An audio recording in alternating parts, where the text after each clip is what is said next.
Welcome to Make Change Fun and Easy with your happiness expert, Samia Bano. This is the podcast to help change makers, coaches, trainers, and healers break your chains of fear so you can create the impact and income you desire with fun and ease. Please make sure you subscribe to enjoy every episode. This podcast is sponsored by the Happiness 101 program. Hello, salam, shalom, namaste, sat sri akal, aloha, hola, ciao, bonjour, buna, privyet, and mabuhay. It's really good to be with you again. And I know you'll be really happy you've joined us today because we have a very special guest. And it's Kristin Herr, who's a life coach. And I'm going to now actually say welcome, Kristin. Thank you. Thank you so much for having me. I really appreciate this opportunity. Yes. And Kristin, please tell us more about who you are and what you do. Well, my name is Kristin Herr, and I am a certified life coach. My emphasis is on mindset and really helping people have that breakthrough from that starting and stopping. Most people know what to do, but they have a really hard time bridging the gap between knowing and actually doing consistently. So that is my jam. That's what I geek out on, and I love teaching people about it and just really helping them do that. I also own a kayaking tour guide company with my husband that I help run as well. So very busy, and I have a 7-year-old little boy. Yikes. I mean, that is very busy. And when you add, just with all the work that you do for your business, and then you add a 7-year-old in the mix, totally. That is, in some ways, I'm sure he's adorable and very lovable, and they take up a lot of time and energy too. He has a lot of energy. He's a little bit of a wild child, but it's great. Highs and lows. Indeed. I don't have kids myself, but I'm very grateful for all the kids in my life that are there. They just bring so much joy and so much meaning and purpose to our lives. Absolutely. He tests me every day. He helps me grow into a better human every day. Yes. And being a mom yourself, I bet that helps you work with moms a lot more, because I know you have a passion for helping moms, particularly with their coaching and with that work that you do as a life coach.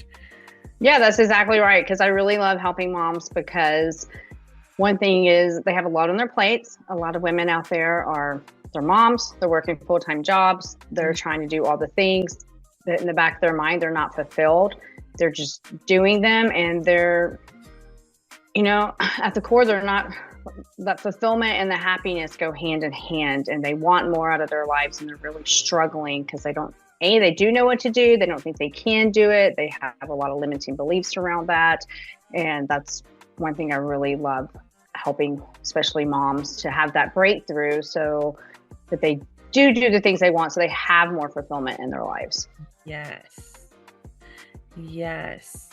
So tell me more, like when you actually help the moms have the breakthroughs, and then they are all excited and ready to sort of jump in and starting to do the work.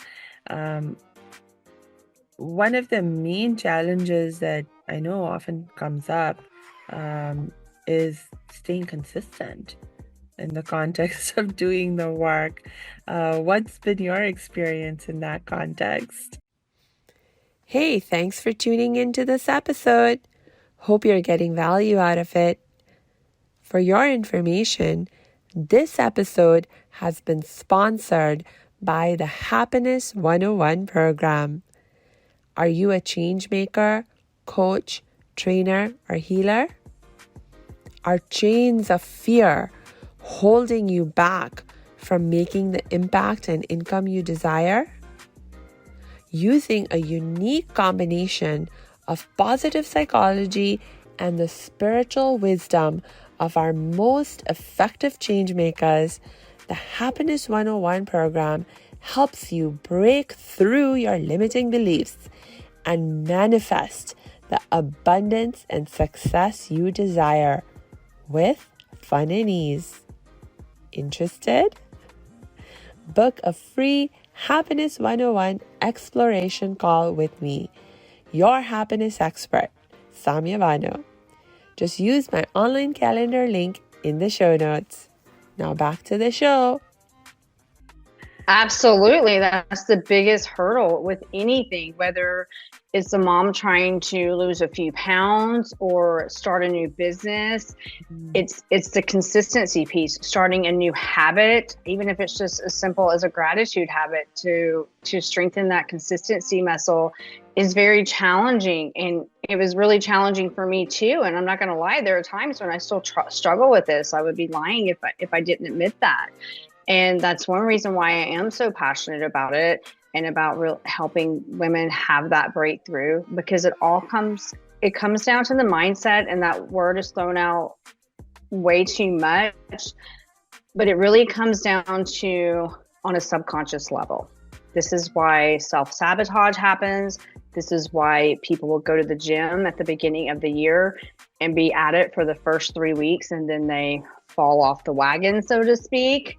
This is why they'll be super excited to do this new business, and they'll be creating the content, and then they will stop and they'll take these long gaps.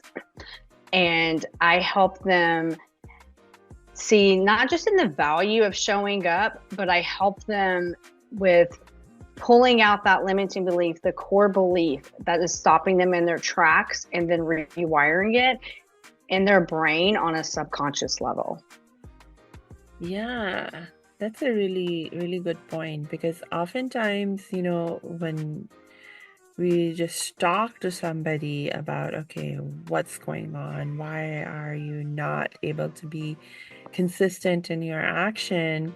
Usually people think it's because, I have like so much going on, and, pointing to various external circumstances of their lives. And it's not like they're making that up. There's definitely things going on in their lives. And yet, I think I agree with you very much that when you begin to sort of dig deeper, go beyond the surface, it's usually not really about what's going on at the surface. That's just a symptom. And there's really more like underlying root causes that have to do with the limiting beliefs. Absolutely. A lot of times people are not even aware of what the limiting beliefs are that they're dealing with. I mean, that's absolutely true. I mean, what you're saying is that's exactly the way it is. So tell me more. What do you love to do to help people begin to uncover and become more aware of what their limiting beliefs are? Well, first of all, I ask them a bunch of questions. Like, what is something that you're trying to achieve? What is something that you keep stopping dead in your tracks? Let's pull out the stories around them. The stories can be why it doesn't. There's so many stories. We create all this drama and all these stories around why we're not doing something. So the story could be, I don't have what it takes. There's not enough time.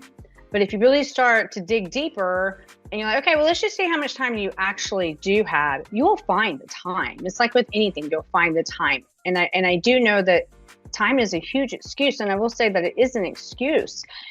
Yes, life happens. I am very busy. Life happens, but I find the time for what is important.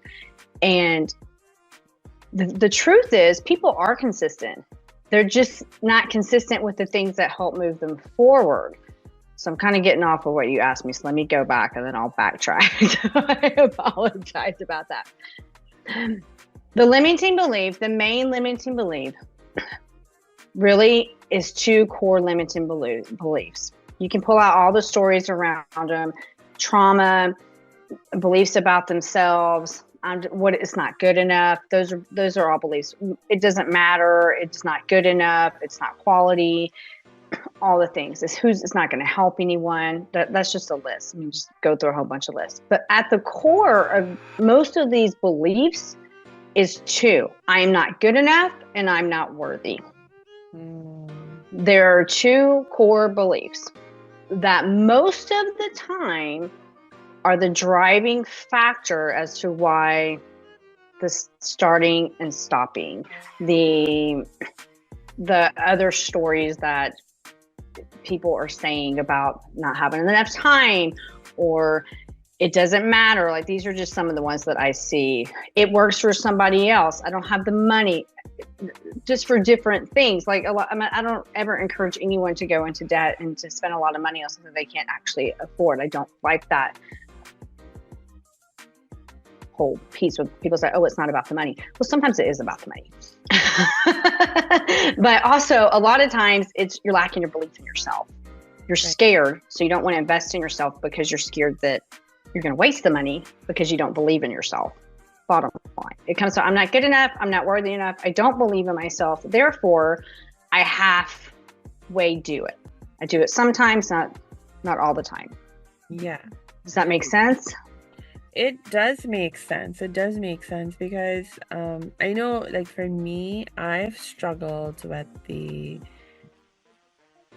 I don't know enough and I'm not worthy. It was interesting. The I don't know enough was very much something that I was actually aware of.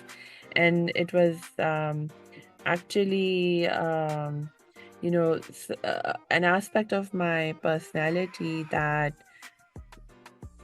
pervaded pretty much every area of my life, where because I had a really deep need to be always in control of everything, little or small or big. And my best strategy for feeling like I was in control was to get as much knowledge and information as I could about whatever it was that I was going to get my hands into. And so basically with me, what happened was that I would just start researching and learning more and more. And it's like I never learned enough, that I would be like, okay, now I'm ready. Now I know enough. It was like, no, it was never enough because there was always more to learn.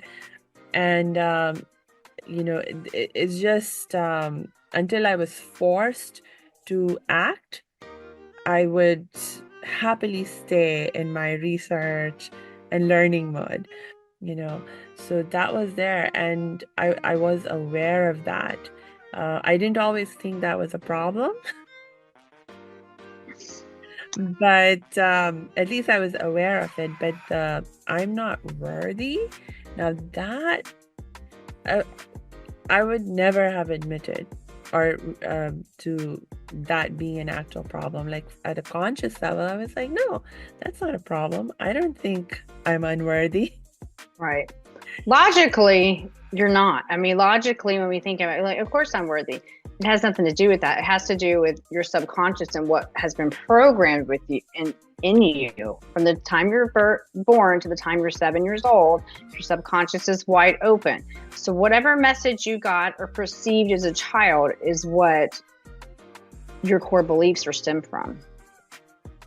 Yeah, that one really, I really had to do a lot of healing to be able to face that, oh, I have had this belief and it's not true. I'm going to choose not to live into it or hold it any longer. But it was, I must say, it was very, like, I didn't want to admit that I didn't feel worthy, I do know. I mean, going back to what you're saying, like you kept studying and learning. I have fallen into that trap many times too. I don't know enough. That comes to having the imposter syndrome. That comes into, I need to have to be a complete expert to help somebody. But the truth is, as long as you're just like one step ahead of someone, you have value to give and you can help them. There's always going to be someone who is seeking what you have to offer. And there might be somebody else out in the world who teaches exactly what you teach, but you're going to resonate with them more. They're going to feel more connected to you. And I think that's where a lot of people, they miss the boat, and it can be very crippling. I know this because I have lived it. I have lived it in so many ways. And this is why I am so passionate about it, because I have done a lot of inner work on myself and overcame a lot as far as my own mindset and things that I went through. And that is why I am so passionate about it, because I don't want any other woman to be limited by what is going on between their ears and their head.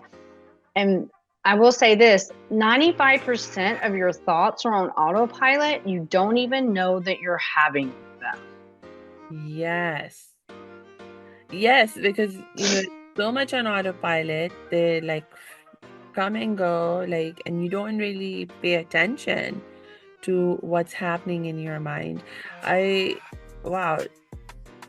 Yes, this was a very interesting lesson to learn. I remember when the very first time I started getting coached was with my happiness expert, Dr. Amy Cauget is her name.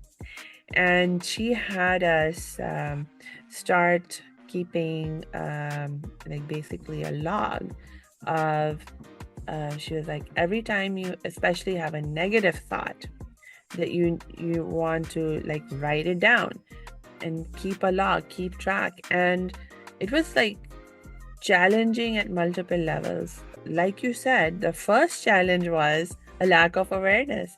It's like I didn't even half the time realize I've had a negative thought. Right.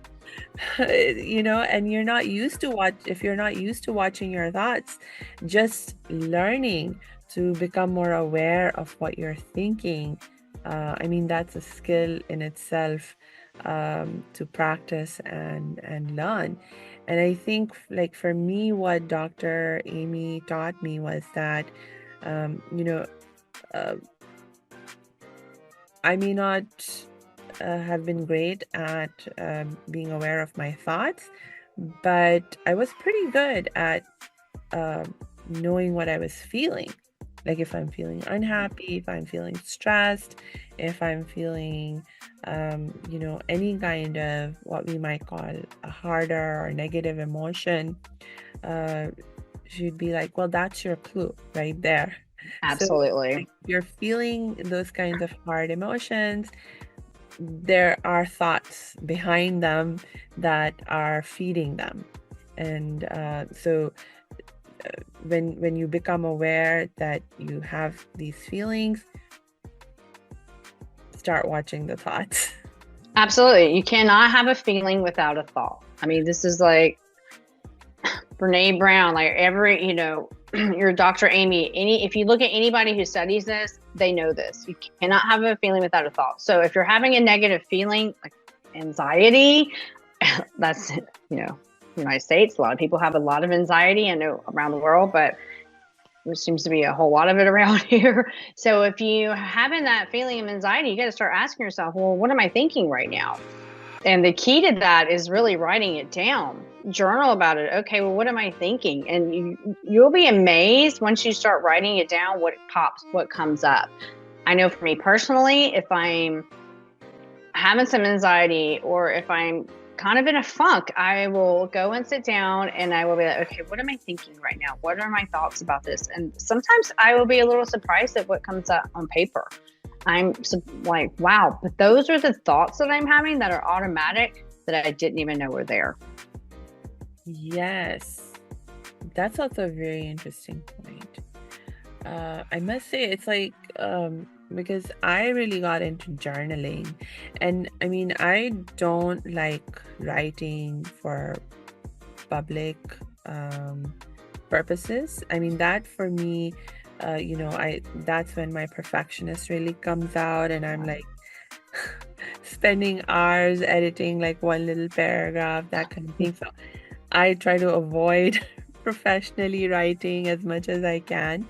But I love journaling because I don't have to worry about what anyone's going to think about what I've written. And, so I'm just writing, and it's like amazing when you just allow yourself to write. Sometimes I think about, okay, I want to write on this feeling or this thing that I'm thinking about. But once I actually start writing, oftentimes something very different will come up. Sure. And it's so interesting when that happens. Yeah. Absolutely. I mean, it's, a lot of people know this. It seems like common sense in a lot of ways, but to really go inward and start pulling things out, it's a lot. It's easier, but it's not easier just to keep doing the same things, right? That's why we all stay in our comfort zones, because it's what we know. And at the end of the day, it's not that it's easier because you're not achieving the thing that you want, that maybe on a deeper soul level, like, that there's this calling inside you to do something, but you stay where you are because it's comfortable. It's what you know. It's challenging to start something new, to put yourself out there. It's scary. It goes back to our primitive times when the tigers were chasing us and you had to be on alert. Our brains haven't caught up to our society and the way that there's no reason to be scared about that. Right. I mean, there's different kinds of fears that we are facing, and there's different kinds of dangers. Yeah, that is so true. That, you're making me think about, um, when I started out my life, I was in a small town in India. And in some ways, I mean, maybe it was just because also I was a child over there. We moved away around when I was around 8 years old. But, that small town life had such a different pace and such a different rhythm. And just, I feel like there's just a simplicity to life that is missing in the more complex city life, Absolutely. And especially like here in America, where there's, I mean, I don't know,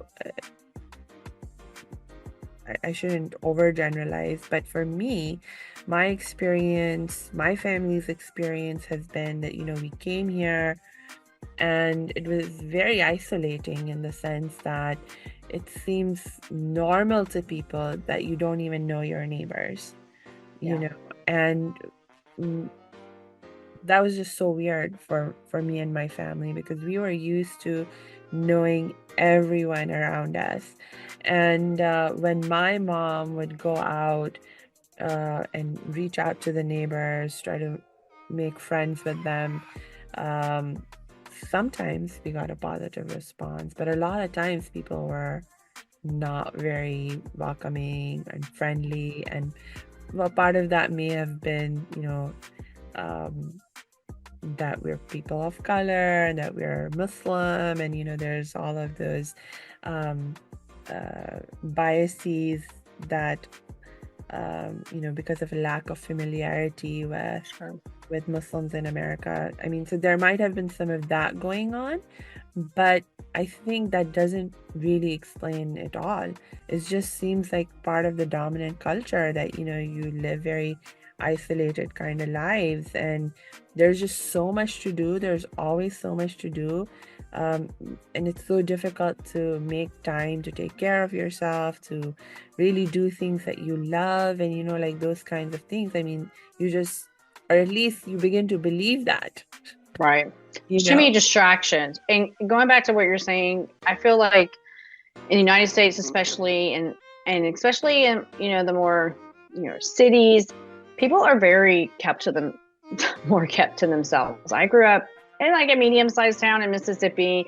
We knew all of our neighbors, and I have lived in the Bay Area in California. No one knows their neighbors. And even when we just moved from the Tahoe area to Henderson, Nevada, which is outside of Las Vegas, everyone's really kept to themselves. I have befriended one neighbor, but you just really feel that. So I do hear you. And I also feel like in the United States, and I know this is not just here, but we're so busy being busy, Right. that no one's fulfilled. Not saying no one. A lot of people are really struggling internally. I think this is where the mental health thing comes into, and their high anxiety, because they're not fulfilled. They feel like they have to do all these things, take their kids to all these things, keep a perfect house, do all of these things, work full time, and then there's nothing left. There's nothing left. Like there's no energy. So then you go to bed each night depleted to turn around and do it all over again. And I feel there's a lack here of connection. People are on their phones. I mean, I am no saint. I am no different. I'm not going to lie. I'm no different. I have, I recognize it, and I'm trying to stop that presence, having that presence. Like, something that I'm really working on is being present when I'm with my son, tapping into that childlike play with him instead of being serious, and trying to pull out some of the silliness within myself for him, because I feel like that is really missing, and it's missing in our culture, and it's causing a lot of problems and people don't realize, like, this is a core thing. We're trying to measure up, keep up with the Joneses, have the big houses, the expensive cars, the big jobs. Yeah. Look at me, but inside people are really hurting. Yes. And, sort of going back to the question of, why people have such a hard time being consistent in the context of creating the changes that they really want to make, it's impacted by all of these things, where Absolutely. you're in this kind of environment where you are isolated, and you feel this pressure to be always doing all these different things. No wonder people's top of mind understanding of why they keep slipping is there isn't enough time, there isn't enough money. Because when that makes me think about another huge difference that I've experienced living here in America versus when we lived in India or even in Pakistan, where I've also lived, because I'm half and half. Is that, again, because partly, everyone's kind of so isolated, there's a lack of support. So if you need to create more time in your life, how do you do that? Like for us, when we were living in India, Pakistan, because we were surrounded by other extended family, we were surrounded by neighbors, who knew us and we knew, and we all felt a sense of responsibility and connection with each other. And so you helped each other out, so it's like for my mom, for example, when my dad's factory closed down because of communal riots going on for 6 months, my mom stepped up and she was like, okay, I'm going to start baking things at home and selling baked goods.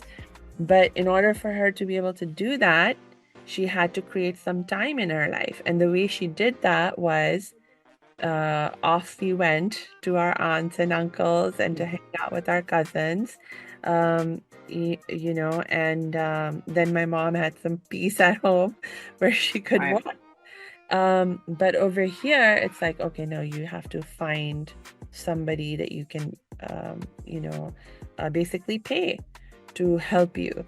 And if you are in this kind of a crisis where you already don't have money to start with, you're struggling, then how do you, it becomes so much more challenging to figure out solutions, Absolutely. I mean, you're right about that. I'm very fortunate. I have a neighbor that since we moved into our new area, and we have befriended, and she helps me out with my son from time to time, and vice versa. I help her out with her daughter, and that is very lacking in our country, because there isn't that. I've never lived by family since in many years. For like 25 years, I haven't lived near my family. So I haven't had my family support where they're right down the street, but I have my family support where my sisters have flown in many times and helped me out with my son. While when we moved, my sister came and unpacked my house for me. My husband and I were taking over this business. My sister is coming for my son's spring break and helping with my son for the entire week, which I'm very blessed. A lot of people don't have that. Yeah. And I will say this, I know the time thing is challenging. I get it. I totally get it. And I am still working on my own time limits and struggles. Like I said, I'm very transparent here. I am no saint by any means. I really work on doing the work, so to speak. We waste a lot of time here too. We waste time on social media. I challenge people, take a day, even just a day. I say take 3 or 4 days, but take a day. Write down how you spend your time each day. Whether you wake up in the morning and you scroll social media for 10 minutes before you go get a shower and get ready for work, write it down. And when you're done, look and see where you were unintentional and time that was wasted when you could have been doing something productive. So if you're wanting to show up more consistently for yourself, you have a side business or whatever that is, you're wanting to branch out into that, where can you be intentional with your time? Instead of, maybe you are scrolling social media, how about you be intentional and go connect with people who are more like-minded like you, or someone you would like to work with no intentions other than creating a relationship with them. If you start from that place and go be a friend. Social media is meant to be friendly and be social. Go be a friend. Go make genuine comments on people's stuff. And that is going to help you. It's going to help you be more intentional, more consistent, and it's going to draw people towards you as well. Yeah. You just reminded me of something I learned from one of my coaches, where he was like, people give a bad rap to social media in terms of how much time it can suck up. He said, but as business people, if you think about it, social media is an amazing gift. In the context of our ability to market ourselves, our services. Social media is an amazing gift because it creates an opportunity like was never available in human history for us to learn about people and connect with them in this kind of personal way, and just in a very brief amount of time. By doing a quick scroll of somebody's profile, you can get so much information about who they are, what they are passionate about, this and that, and so you can determine if they might be somebody who is a good match for you in terms of your being able to serve them with whatever you have to serve people with. And so he was saying, if you're intentional in how you use social media and how you spend your time on social media, it's an actual amazing gift. And so it really does come down to that intentionality. And Absolutely. So if you are going to talk to somebody, who are you going to talk to and for what purpose? To be intentional about it. And then it's like that, I mean, and then just there can be a little bit of a line that you have to watch in terms of not trying to in terms of not using not being unethical or manipulative in terms of the relationships that you're trying to form in these contexts, because that's a danger you can fall into. But it doesn't have to be like that. that is definitely something you can avoid while still using social media in intentional ways that promote your goals. I mean, you're exactly right. I think that it's a tool. We have this amazing tool. I mean, I don't know how long social media, even 20 years ago, it wasn't, was it even, or I'm really aging myself. So, 20 years ago, maybe 25 years ago, we didn't have these tools where we can connect with people all over the world. Like, I have friends on social media, a lot of them who I've never met, but I feel like genuine people. I've had voice messages back and forth. I have hopped on phone calls with these people, and some of these people, are in New Zealand. They're all over the world, and my connection to them is better than some people who are like my friends who I see on a regular basis. They're more supportive. They're my biggest cheerleaders, that goes to another thing. Like, if you use it correctly, I think, especially if you're promoting your business, a lot of people think, well, you're doing it out of a way that gives it that ick factor where what can you get? And I think we got to change that dialogue with ourselves. And that's what I had to switch into myself too. It's not about me. It's how can I serve others and how can I give to others? And if I'm being genuine and authentic with no agenda, that's the thing. If it is something down the road that they want to work with me, that's one thing. But you have to approach it with no agenda as what am I going to get back right now? It's just, Right. I think that's where it gets tricky, because people, they feel that, Nadia Melton used to say, like, that commission breath. They feel that you're just reaching out because you want something and you want them to buy something. And that's where it gets weird, not weird, but it feels icky, so to speak. It doesn't feel good. Yes, I might, use a different word than agenda. Like, I think it's about, maybe a word that I would use is expectation. Yes, that's probably a better word. Like, because I feel like I do have an agenda that I'm going on social media with, and that is to promote my business and Sure. to put myself out there in that context. So I feel like I do have that agenda, but when I engage with someone, I don't do it with the expectation of they're going to say yes. This is when they're going to say yes. If ever, like, I just focus on, no, I'm just putting myself out there. And, my whole entire profile, like, I honestly don't even really use social media for personal purposes much at all. So I pretty much, even all the posts that I make, they're all related to different, sometimes not the work that I do as a happiness expert, but sometimes I'm promoting other causes that are important, right, like that kind of thing. So,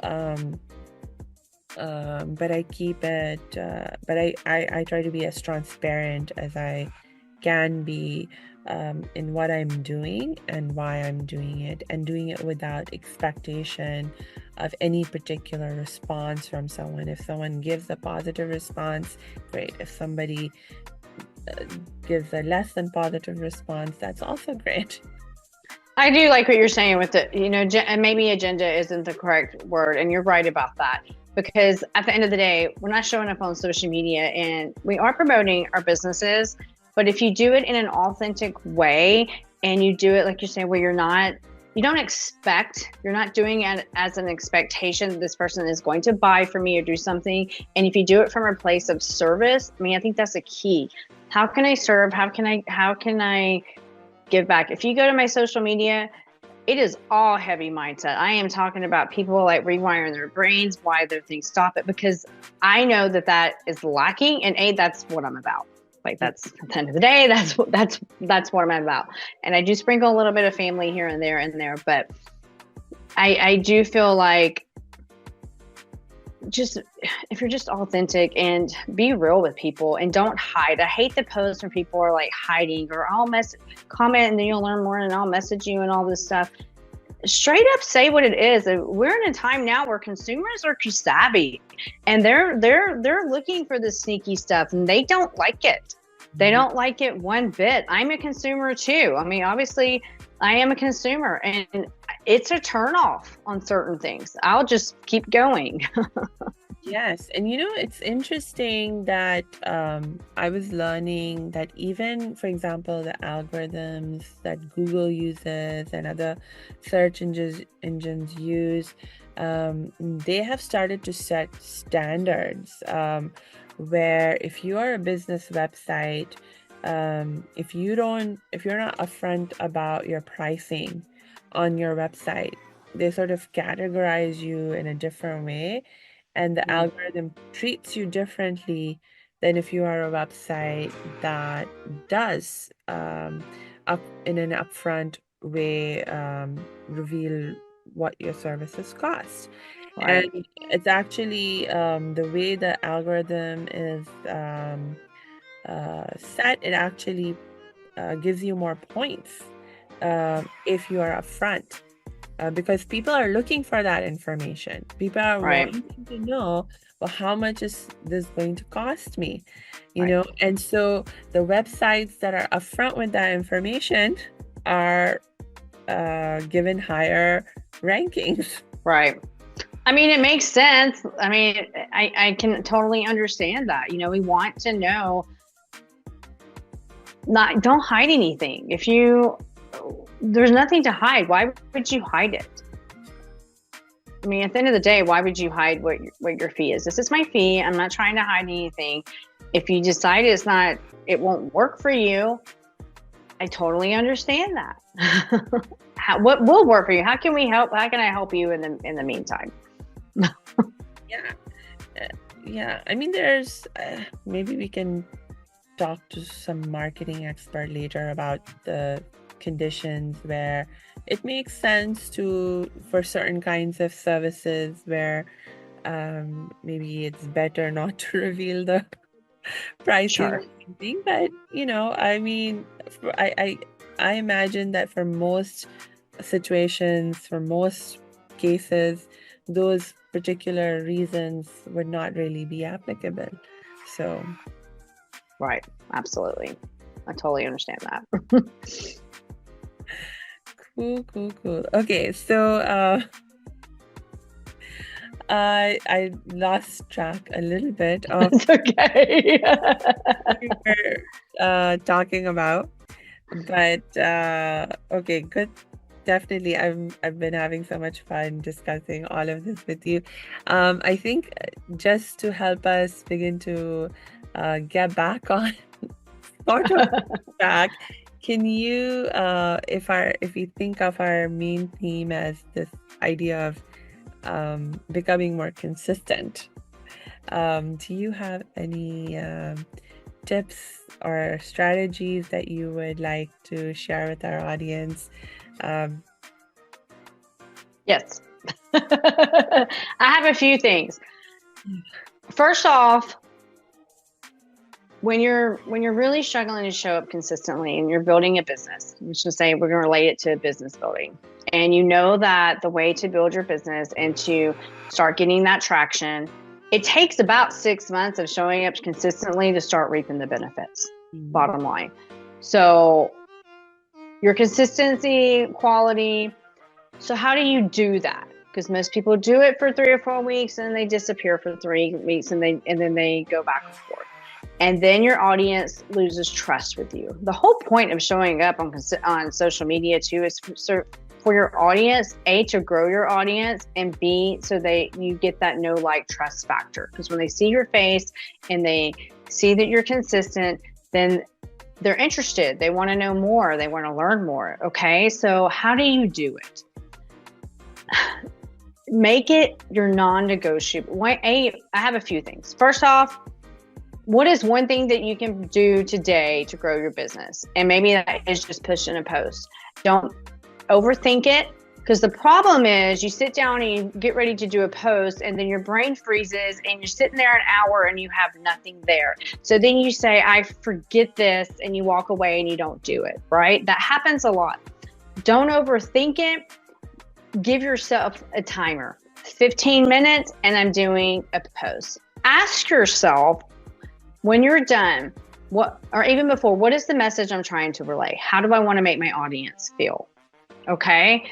That's just on your posting aspect. On the consistency piece, stop making it about you. This was a game changer for me. I started not making it about me. What are people going to think about me? Do I look good enough? My hair's a mess. I don't have my makeup on. I got my sweats on, whatever it is. And ask yourself, how can I serve someone? If I could touch one person, for me, that one mom who's really hurting, who's not fulfilled, would that be worth it, right? How can you serve? What is your mission? Like, what is your mission? And I am somebody who is not great at scheduling when it comes to my consistency factor. And this is something I'm working on. Find a time and carve out your 20 minutes a day. Just commit to it. 20 minutes a day to do it. If you don't have 20 minutes a day and you work all week and your weekdays, find an hour in your day on Saturday and Sunday and plan your content out. Don't overthink it. An hour, and plan it out, and okay, then you know what you're going to post. It's done. It's out of your mind, and just do it. We have so much drama in our minds about it. It's your mind that is stopping you. And then I want you to sit down and I want you to write, if you do this consistently for 6 months, for a year, how is your life going to look different? If this doesn't mean that all of a sudden you're going to have like this $1 million business. What would it mean if you do this and you've grown your audience and you're making some extra income and you're doing something? What will that mean to you and your family? How will you be able to serve more down the road? Because I think that that is a big piece of it. And then I want you to get really honest with yourself. Are you not showing up because you don't believe in yourself? Are you starting and stopping because at the end, at the core, you don't think you're worth it? The truth is, we're all worth it. If you were a breathing human being, you were here for a reason and you were worth it. And too many people pass this life by and they never live up to their full potential. And that's my biggest fear. Truth be told, is that I don't live up into my fullest potential, and that I stay in the shadows because of my own insecurities and fears. So I want you to get real clear on that. And when you start going to work on that mindset piece, and I want you, I'm all over the place a little bit. I want you to make a list of all the reasons why it's worth it. Why is you doing this is worth it? Who does it impact? Does it impact your family, your financial situation? Does it impact that mom who is hurting, who wants to be fulfilled, more fulfilled? Danielle Delgado, who loses if you don't show up? Like, that's something that's my mind. Who loses? Because we think it doesn't matter, but it really, at the end of the day, it matters. And if you can think about those things and think about the mission instead of about yourself and how you can serve, that is a mindset shift in itself. Mm-hmm. Does this all happen overnight? No. I wish it did, but it doesn't. If I had a magic wand and I could dude, you're good, you'll just show up consistently. That's just not. What happens is, if you miss a day, then you say, oh, forget it. I'm going to not show up. I'm just done for a week. And then you start feeling bad, and then you show up again. Let me tell you something. Beating yourself up is not going to help you show up more. If you skip a day, it's okay. Get right back on the horse. Don't let too much time go by. This is with anything. You can relate this to diet.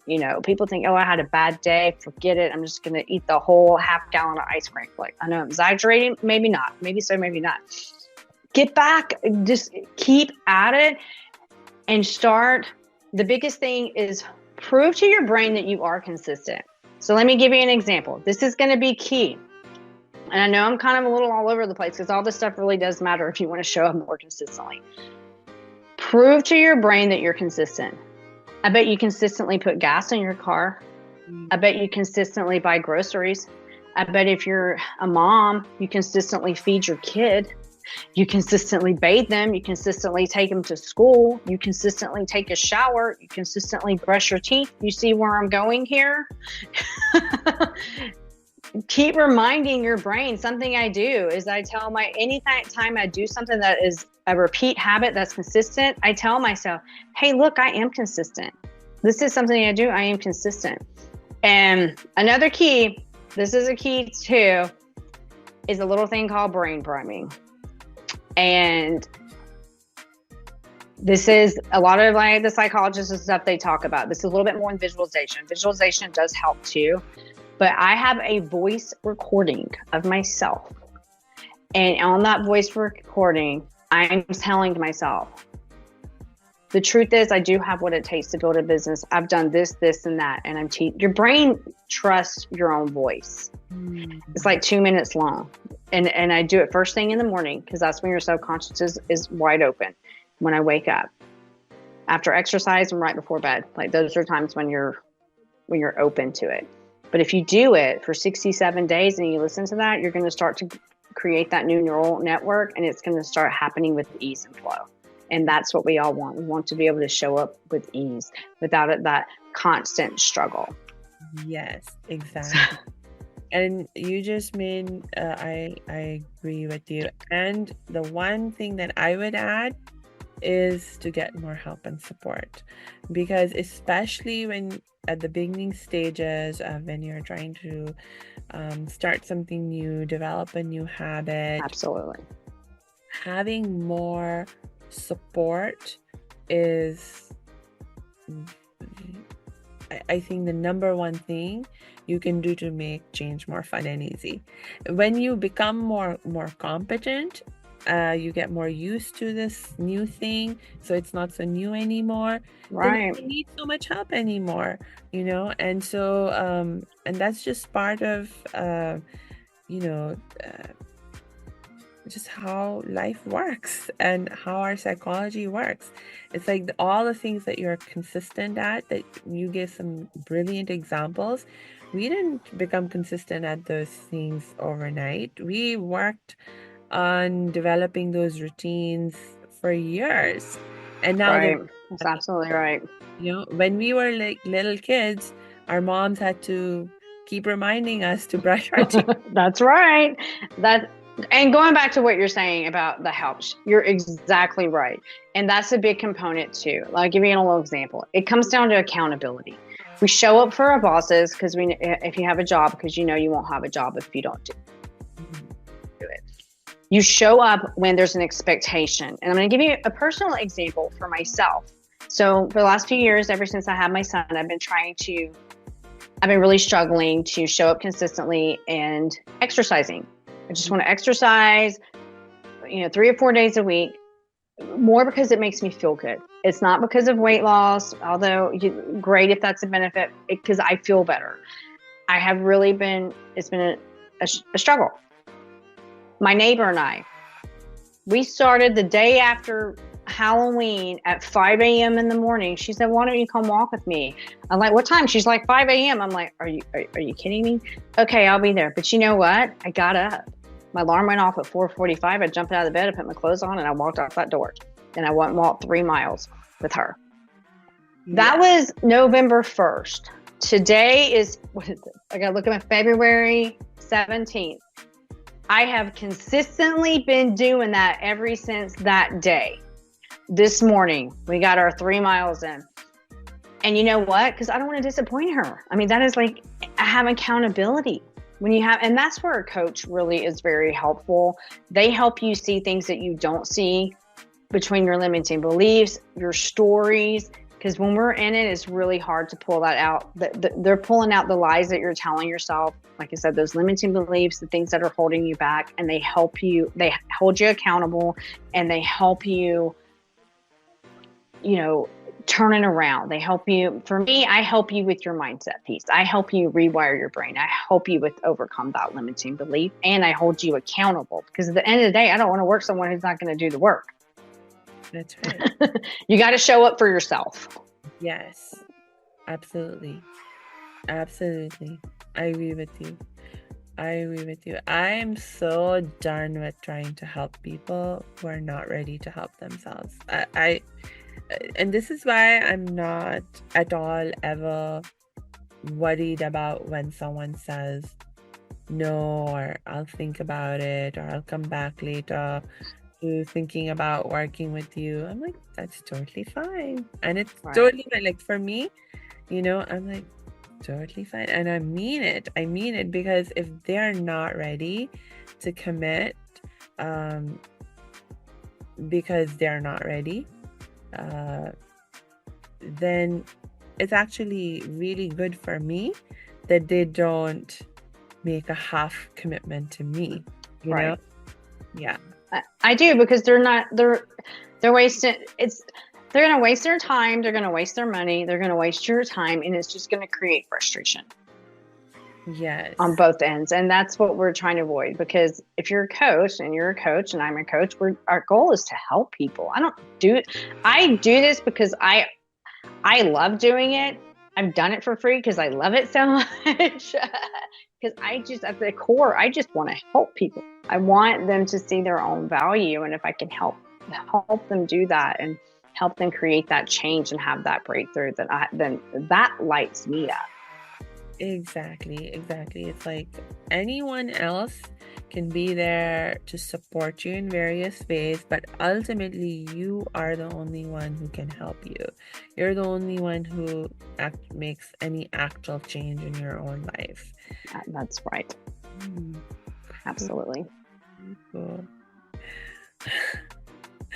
Okay, Kristin. I mean, I'm talking with you. I mean, I keep thinking of more questions and things to share.